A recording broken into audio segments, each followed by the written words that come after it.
You sit in your room idling through your thoughts.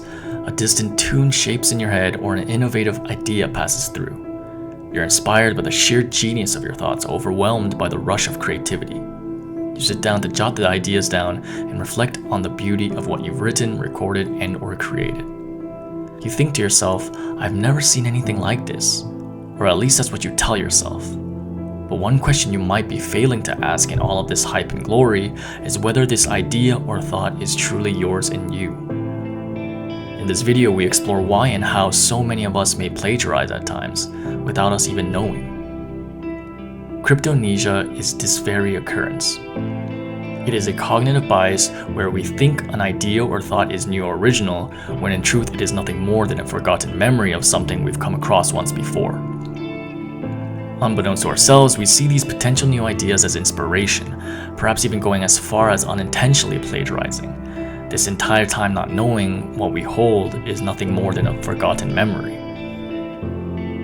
Cryptomnesia may manifest itself as copying others or ourselves, but the key point here is that it is largely unintentional in nature. The word cryptomnesia comes from the Greek term kryptos, meaning hidden or concealed, and mnesia, which means memory. The concept was first documented in the late 1800s, as psychiatrist Theodor Flournoy referred to cryptomnesia when speaking on a Swiss medium who apparently spoke with Martians.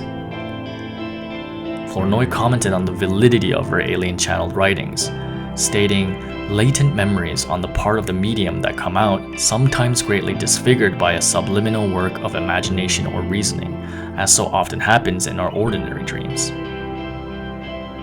Many psychologists have mentioned cryptomnesia occurring in many artists, where they assume the originality of many inventions, writings, and other known works may have stemmed from forgotten memories of other people's work, or perhaps even their own. As famous behavior psychologist B.F. Skinner once noted on plagiarizing his own work, one of the most disheartening experiences of old age is discovering that a point you just made, so significant, so beautifully expressed, was made by you in something you published long ago. There have been countless studies that have demonstrated cryptomnesia, whether it's plagiarism with puzzle tasks or in brainstorming sessions.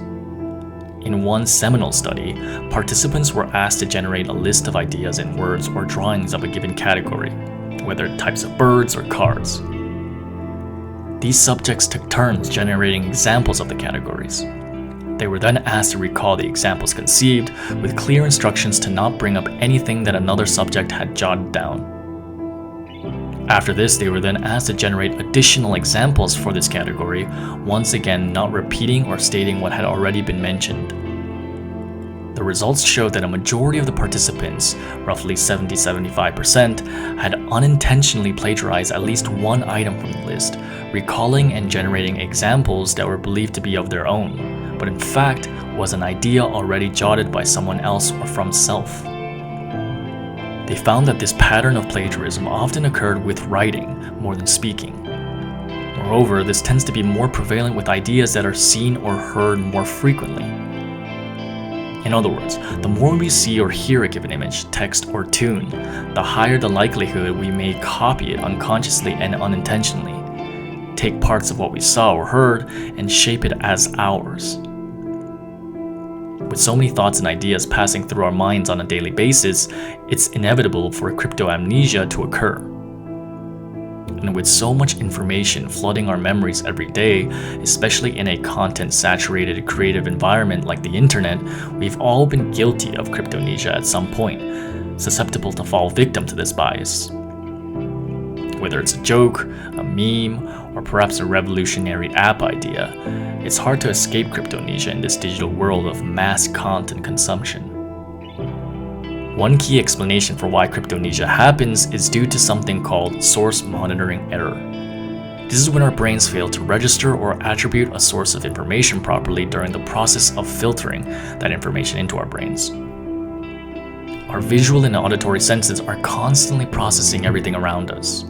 The amount of data our brain consumes is huge. In order to prevent cognitive overload, our brains go through a process known as selective filtering. It does this to help us pay attention to things, processing what it deems as important and throwing away those marked as unimportant. As such, while the brain may keep the details of something we saw in our subconscious, things like the source of the information may be filtered out, thus leading us to believe that that given idea or thing that we saw was original or new. Flooded by information every day, how can we go about preventing cryptomnesia? Well, according to psychology professor Joshua D. Landau of York College of Pennsylvania, being more conscious in our review process of the information can help to reduce the occurrence of cryptomnesia by 2/3. Take some time to think about where the information or idea may have derived from. As Professor Landau states, ask yourself, where did I get this information from? Is it mine? Did I borrow it from someone else? Have I accurately shared the source? We live in a world where exabytes of data are being made. With so much data out there, it's hard to pay attention and keep track of where and how we saw what. Naturally, cryptomnesia is bound to occur in all of us. Our brains, after all, are not computers. But like any cognitive bias out there, by being more conscious of it happening and asking ourselves more reflective questions like the ones proposed by Professor Landau, we can at least hope to be a bit more conscious of the works we dare to create. As mentioned earlier, there are oceans of data in the modern digital age. For this reason, more than ever before, it's important we don't get lost in the flood and learn to understand our decision-making process better. To learn more about why decision-making matters in a world of data, watch the video on the left, and to learn more about cognitive biases similar to this one, hit the playlist on the right, and subscribe to the channel for more content like this.